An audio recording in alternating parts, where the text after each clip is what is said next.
Océan de sable et d'eau, de vent et de lumière, océan de vie, providence de la nature, ici le désert rencontre la mer.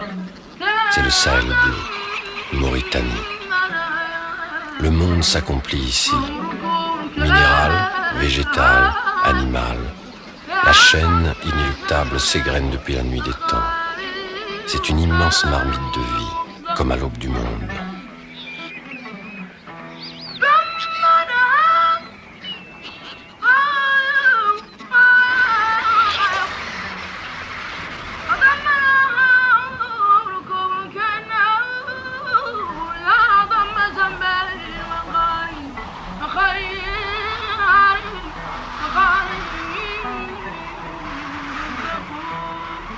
Au banc d'Arguin vivent les gens du poisson, les Imraguen, représentants magiques d'un passé encore présent. Ils détiennent les secrets les plus intimes de la mer et perpétuent de hautes traditions de courage, de savoir, de respect et d'amour de la nature.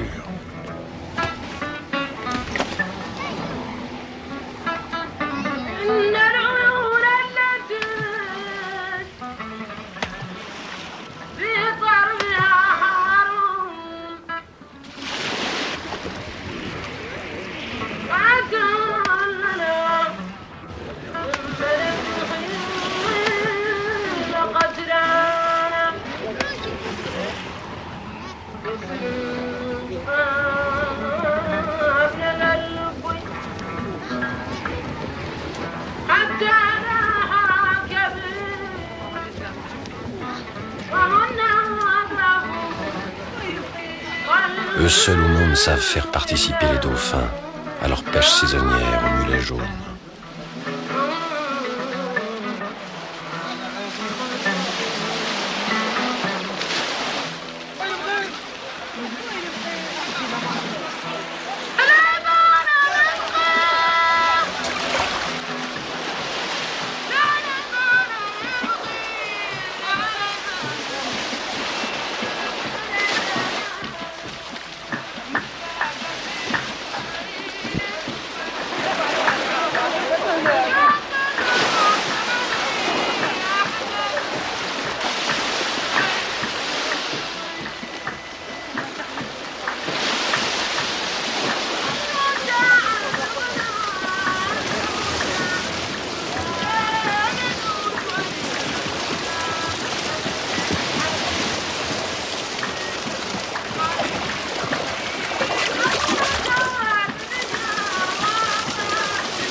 Dès le XVe siècle, les textes évoquent déjà les pêcheurs imraguen et leur mode de vie, bien avant la fondation de Saint-Louis, de Port-Étienne et de Dakar.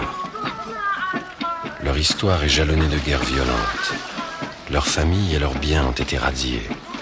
Ils ont enduré des périodes terribles de famine et de soif. Mais pour rien au monde, ces hommes et ces femmes, les gens du poisson, ne quitteront leur terre. La terre des ancêtres, occupée depuis des temps immémoriaux, ne changeront leurs habitudes et n'abandonneront leur seule richesse, le poisson. La culture, le savoir et les techniques des Imraguen sont adaptés aux exigences d'un environnement exceptionnel. Pourtant, aujourd'hui, l'approvisionnement en bois et en eau douce devient une condition de survie primordiale. Tournés par tradition vers la mer, les gens du poisson ont su jusqu'à présent résister à l'épreuve du temps et aux périodes de sécheresse. Mais pour combien de temps encore ? On bute à l'adversité conjuguée des éléments et des hommes. Les Imraguen, bergers de la mer, tiennent d'une main la tradition et peut-être de l'autre une clé pour l'avenir de la Mauritanie.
Des années terribles de sécheresse ont vidé le Sahel de ses pâturages et de ses troupeaux, causant des difficultés alimentaires graves à l'intérieur du pays.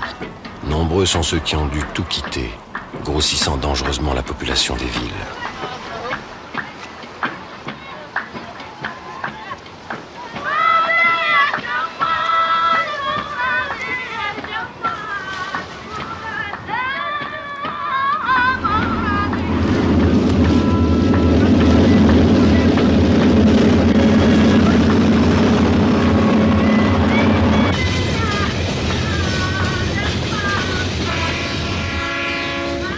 Autrefois, en Mauritanie, l'agriculture et l'élevage étaient florissants. Puis l'exploitation du minerai de fer a pris la première place. Et une fois de plus, la faiblesse des pays pauvres s'est heurtée aux lois implacables du commerce international. Les cours du fer se sont effondrés, et avec eux, un immense espoir pour la Mauritanie.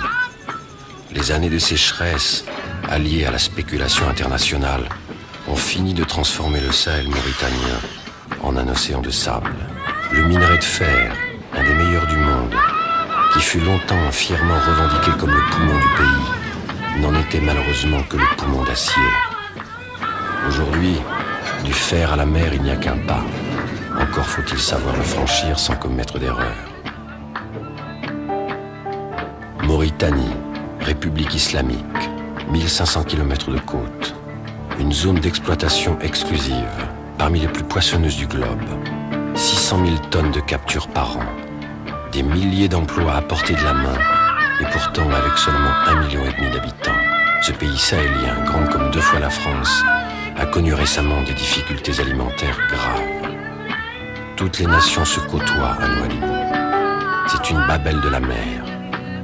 Jusqu'à présent, chaque bateau travaillait pour lui-même.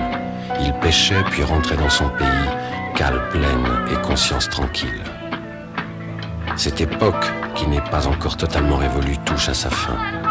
Avec le nouveau droit de la mer, chaque pays est propriétaire des ressources de poissons localisées devant ses côtes. Flottilles de grande pêche et pays riverains travaillent maintenant ensemble. Un développement local régulier et équilibré est enfin possible.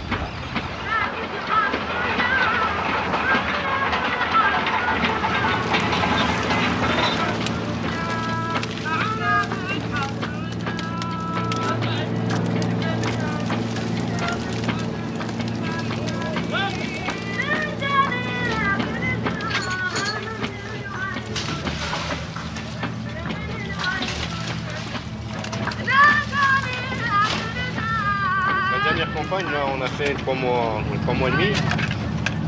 On a pesé 33 tonnes. Enfin, depuis ce matin, on était à notre 1, 2, 3, 4, notre 5e coup de chalut depuis 3 heures du matin.